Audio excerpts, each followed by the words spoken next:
கிருஷ்ண பரமாத்மா அர்ஜுனனுக்கு உபதேசம் செய்யும் பொழுது நடந்த ஒரு சுவையான சம்பவம் பற்றி தான் இந்த குறிப்பில் பார்க்க போகிறோம். நாம் தர்மம் செய்வது சரிதானா? தர்மம் செய்ய வேண்டுமா அல்லது செய்யக்கூடாதா? அதை எப்படி செய்ய வேண்டும்? ஏன் செய்ய வேண்டும்? இப்படி பல கேள்விகளுக்கு நமக்கு அவர் அளித்த பதில்கள் மூலம் விடை கிடைக்கும். அப்படி அர்ஜுனனும் கிருஷ்ணரும் என்ன பேசிக்கொண்டார்கள் என்பதை பற்றித்தான் இந்த வீடியோவில் நாம் பார்க்க போகிறோம். மனிதராகிய நமக்கு வாழ்ந்து முடித்த பிறகு இறுதியில் கிடைக்க வேண்டியது மோட்சம், அதாவது சொர்க்கம். அதற்கு நாம் என்ன செய்ய வேண்டும்? கிருஷ்ண பரமாத்மா அர்ஜுனனுக்கு மோட்சத்தை அடைய விரும்பினால் நீ தர்மம் செய் என்று கூறினார். அதற்கு அர்ஜுனன், நான் தர்மம் செய்தால் அதனால் வரும் பலன் எனக்கு கிடைத்துவிடும் அல்லவா? பிறகு எப்படி நான் மோட்சத்திற்கு செல்ல முடியும் என்று கேட்டார்.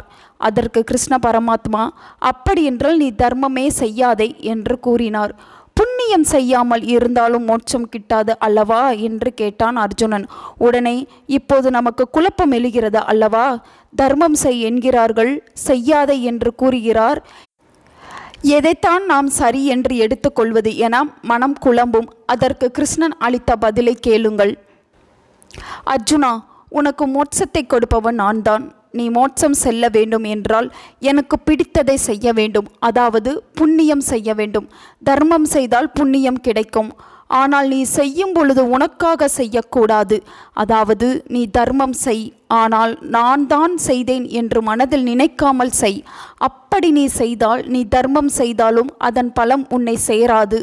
அதை நான் பார்த்து கொள்வேன் என்றார். இதைத்தான் இன்று நாம் யாரும் புரிந்து கொள்வதே இல்லை. இதை கேட்டு இன்னும் மனம் குழம்பத்தான் செய்யும். கடவுளுக்கு எது பிடிக்கும் என்று நமக்கு எப்படி தெரியும்? அது எப்படி தர்மம் செய்யும் பொழுது நான் செய்கிறேன் என்று நினைக்காமல் செய்வது என்ற கேள்விகளும் எழும். எந்த ஒரு விஷயத்திலும் நன்மை தீமை என இரண்டு பக்கங்கள் உண்டு. இதை சாதாரணமான ஒரு மனிதனால் பிரித்து பார்க்க முடியாது. முற்றும் துறந்த துறவிகளும் ஞானிகளும் ரிஷிகளும் மட்டுமே அறிந்து கொள்ள முடியும். நாம் செய்ய இருக்கும் செயல்களால் விளையப் போவது நன்மையா தீமையா என்பது நமக்கு தெரியாது. உதாரணத்திற்கு, நம் கண்முன்னே ஒரு புலி தன் குட்டியின் பசிக்காக ஒரு மானை வேட்டையாடுகிறது என வைத்துக்கொள்வோம். இந்த இரண்டில் எது இப்போது சரியானது? நாம் மானை காப்பாற்ற நினைத்தால் குட்டி புலியின் நிலை என்னாவது? மானை காப்பாற்றாமல் விட்டால் மானின் உயிர் போகுமே. ஒரு செயல் நாம் செய்யும் பொழுது அதனால் நமக்கு கிடைக்கப் போவது தர்மமா அதர்மமா என்பதை நம்மால் யூகித்து சொல்லவே முடியாது. நம் மனதில் நல்லதை நினைத்து நாம் தைரியமாக செய்ய வேண்டும். அதனால் நமக்கு வெற்றி கிடைக்குமா, தோல்வி கிடைக்குமா, புண்ணியம் கிடைக்குமா, பாவம் கிடைக்குமா என்பதை பற்றியெல்லாம் யோசிக்கக்கூடாது. நமக்கு என்ன கிடைக்கும் என்று பிரதிபலனை பார்க்கக்கூடாது என்பதுதான் இதன் உள்ளார்ந்த அர்த்தம். நல்லது செய், தர்மம் செய், புண்ணியம் செய். அதனால் கிடைக்கும் பலனை இறைவனிடம் கொடுத்து விட வேண்டும். கூடுதலாக கிருஷ்ணரும் அர்ஜுனனும் பேசிக்கொண்ட ஒரு சுவையான உரையாடலை பற்றியும் காணலாம். மகாபாரத போர் நடைபெறும் முன் கிருஷ்ணர் கர்ணனை சந்தித்து அவரது பிறப்பு ரகசியத்தை கூறி அவர் பாண்டவர்களில் மூத்தவர் என்றும் குந்தியின் மைந்தன் என்றும் கூறினார். போர் முடிந்ததும் அஸ்தினாபுரத்தின் சக்கரவர்த்தியாக கர்ணனுக்கு முடிசூட்டப்படும் என்றும் இதற்கு தர்மம் அறிந்த யுதிஷ்டிரன் நிச்சயம் ஒப்புக்கொள்வான். மூத்தவன் அரசாள்வது தானே தர்மம் என்றும், அதனால் நீ உன் சகோதரர்களின் பக்கம் நிற்க வேண்டும், அதாவது பாண்டவர்களின் பக்கம் இருக்க வேண்டும். அதர்மம் செய்த துரியன் பக்கம் நிற்காதே, தர்மத்தை கடைபிடி என்று கூறினார்.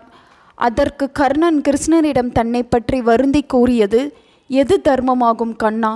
என் தாய் நான் பிறந்தவுடன் என்னை பற்றி சிந்திக்காமல் ஆற்றில் விட்டார். என் தந்தையான சூரியன் என்னை காக்க வரவில்லை. ராதையின் மைந்தனாக வளர்ந்தேன். நான் பிறப்பறியாதவன் என்று ஊர் கேலி பேசியது. நான் எப்போதும் ராதையின் மைந்தன்தான். குந்தியின் மகனாக இருக்க விரும்பவில்லை. துரோணர் நான் சத்திரியன் இல்லை என்று வித்தை கற்றுத்தர மறுத்தார். பரசுராமர் நான் சத்திரியன் என்று எனக்கு கற்றுத்தந்த வித்தையை மறக்க சாபம் கொடுத்தார். நான் யார்? அறியாமல் நான் விட்ட அம்பு ஒரு பசுவினை கொன்றது. அதன் உரிமையாளர் நான் ஒரு நாள் உதவியின்றி தவித்து இறப்பேன் என்று சபித்தார். திரௌபதி சுயம்வரத்திலேயே என்னை தேரோட்டியின் மகன் என்று இழுத்து அவையை விட்டு வெளியேற்றினாள். என்னை பெற்ற தாய் குந்தி கூட தனது மற்ற 5 மகன்களை காக்க மட்டுமே என்னை சந்தித்து எனது தாய் என்ற அறிமுகம் செய்து வரம் கேட்டார். இப்படி எல்லாராலும் நான் வஞ்சிக்கப்பட்டேன். ஆதரவற்ற நேரத்தில் எனக்கு ஆதரவளித்து அன்பு காட்டிய துரியோதனுக்காக போர் புரிவதுதான் எனது தர்மம். இவ்வாறு கூறிய கர்ணனிடம் மறுமொழியாக கிருஷ்ணன் உரைத்தது: கர்ணா, நான் பிறந்ததே ஒரு சிறையில்தான். நான் பிறந்தவுடன் தாயிடம் இருந்து பிரிக்கப்பட்டேன். நான் வளர்ந்ததோ மாட்டு கொட்டகையில். கல்வி கற்கும் வயதில் நான் மாடு மேய்த்தேன். 16 வயதில்தான் கல்வி பயில ஆரம்பித்தேன். நான் விரும்பிய ராதையை என்னால் மணக்க முடியவில்லை. என் தாய்மாமனை என்னை கொல்ல முயற்சி செய்தான். தினமும் என் வாழ்க்கையில் போராட்டமாயிருந்தது. தினமும் மரணம் என் தலைக்கு மேல் தொங்கியது. என் மக்களை நான் காப்பாற்ற மதுராவிலிருந்து துவாரகைக்கு வந்தேன். நான் ஒரு கோழை. துரியன் போரில் வென்றால் உனக்கு நாடும் புகழும் செல்வமும் கிடைக்கும். பாண்டவர் உடன் சேர்ந்து போரிட்டால் உனக்கு என்ன கிடைக்கும்? எனக்கு போருக்கு காரணமானவன் என்ற பழி மட்டுமே கிடைக்கும். ஒவ்வொருவர் வாழ்விலும் இன்பம், துன்பம், துரோகம், வலி, வேதனை, அவமானம் எல்லாம் இருக்கும். நாம் கடந்த கால செயல்களை பற்றி பேசாமல் தர்மத்தின் பக்கம் நிற்பதே நியாயமாகும் என்று கூறினார். உங்கள் நண்பர்களுக்கும் உங்கள் உறவினர்களுக்கும் இந்த வீடியோவை ஷேர் பண்ணுங்கள். அவங்களும் இதை பற்றி தெரிஞ்சுக்கிடட்டும். ஆன்மீகம் டிவி தமிழ் சேனலை சப்ஸ்கிரைப் பண்ணுங்கள்.